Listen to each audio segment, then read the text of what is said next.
Okay,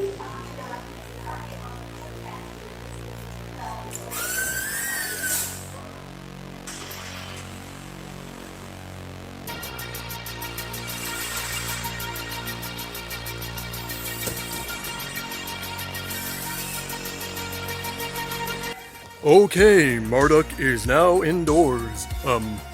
I did have to attach a winch onto her front because the drive system is being a little hinky. After over a week of driving around at the fair, I have to realign some of the motors. You can see this front winch motor is actually the same kind that I use to drive the mech around. Can't really see anything. Oh, there's a winch right there.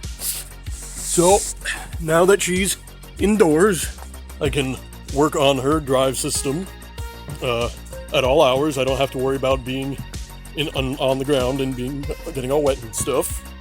You can see there's a lot of spaghetti back there, but Marduk now can go inside of it. You can see that she was spinning her treads quite a bit on the lawn because it's so mucky, and some of the, again, drive motors got out of alignment, so you have to get those properly in alignment. And bear in mind that when she does drive around, she does rip up the lawn quite a bit. So that's why eventually I'm going to be making her legs walk around. So then I don't have to worry about all this mucky stuff. She can just slowly waddle around. So mech is indoors. That is a good thing. There's the old power armor right there.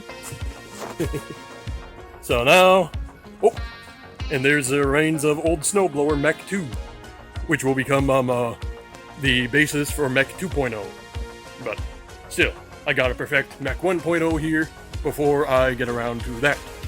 So, just a quick update video.